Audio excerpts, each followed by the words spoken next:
Hey guys, I'm Tim Langston with Red Dog Bushcraft and Global Safety and Survival. We just finished up cooking out on the campfire here a few minutes ago. Little one-pot meal. It was mighty good, but now it's time for a little coffee. So while we had some hot coals going, I thought I'd come out here, get this fire cranked up a little bit, and bring you along, show you one more way you can make coffee with this bush pot. One of my favorite ways anyway. Just fire built back up. I'll be right back with you.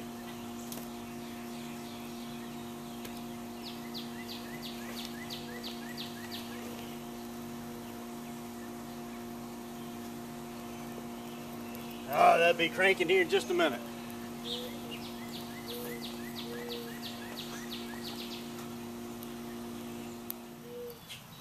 Okay, we've got some pretty serious fire going on now. So our water will be boiling here very shortly, but I want to show you what we've got here. Now this is just a clean canteen double wall thermos. I think it's about 20 ounces. And what I have here is a quarter of a cup. A regular coffee scoop that you find in most places is an eighth. And it's 2 full scoops inside of this pour over funnel that sets right on top of the thermos.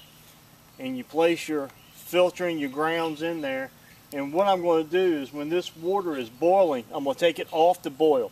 As soon as it stops boiling, I'm going to pour it dead center in the center of this, nice and slow. Enough so that all of the grounds are saturated and the water is on top, but not enough to fill up the funnel. That way we get good concentrated coffee coming out of this thing. But we don't want it boiling because we don't want to scorch our coffee. One of the problems that people have cooking coffee in camp is they overboil it and make it bitter. So we'll get this water on a boil. I'll take it off, let it stop boiling, and then I'll come back and we'll do our pour. Now as I pour this, I'm pouring it right into the thermos. And at that point, this particular one, I actually found a little drinking lid for it. See if I can get a shot of this. This was something I found at REI, and it is a clean canteen lid, and it just has a little pour spout in it, but it holds the heat extremely well. It'll keep the coffee hot for several hours, and with this little pour spout, I don't have to take the entire lid off, which loses a lot of heat. I can simply open it up, pour my wife or I a cup of coffee, and seal it back up and keep it sealed up in the thermos. Now, if this was to fall over, if you want to carry it in a backpack or so, you need to go with the regular hard top without the drinking spout, the one that comes with these bottles, because this will leak. Let's let that flame continue to work on that. I think it's starting to boil now. I think I start to see a little steam coming off of it. I'll check it and I'll come back to you and we'll actually do the pour over. Okay, we've got a good boil going there, so I'll go ahead and pull that off of the fire and position you here right over top of the pour over device. I'll take this off right quick. And I'll share with you one more tip. Now, I go to my local tractor supply store and I buy these Welders Gloves, and I use them for my campfire work around camp. And they really come in handy for stuff like this. Even though these handles cool down pretty good, they will get awfully hot, and I got tired of using rags and towels and burning up everything else around camp trying to pour out of my pot. So of course, being a firefighter, you always ruin one firefighting glove, and they work fantastic, but most of the time I wind up ruining the right glove, which is the one that I wish I had doing my jobs most of the time. So I found that a welder's glove makes a really good kitchen mitt, and it's great for working around the campfire.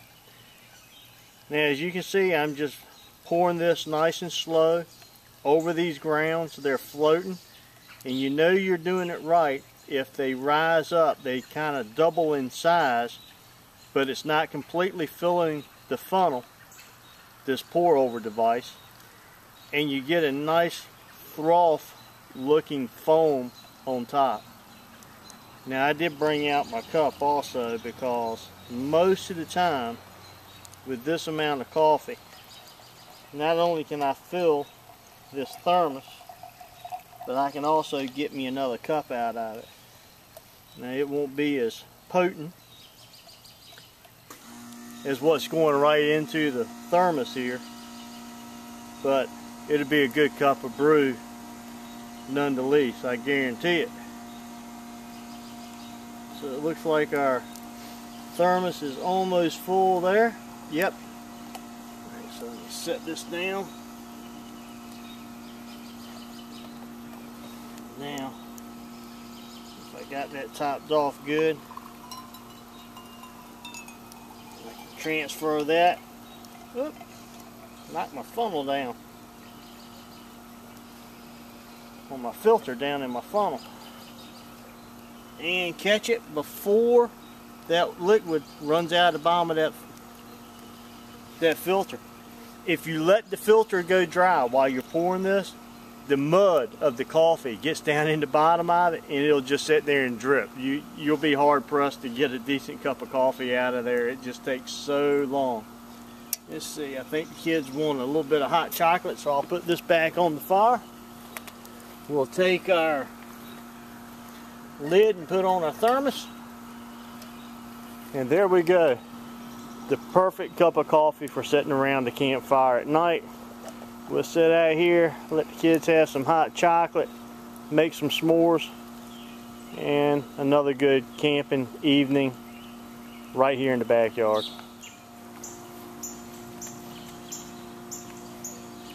Well, I guess it wouldn't be right to make it without giving it a taste test on camera.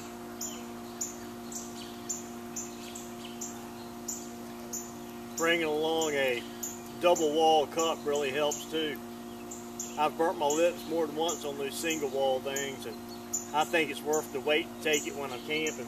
It's definitely worth the trouble of bringing it outside when I'm right here at home.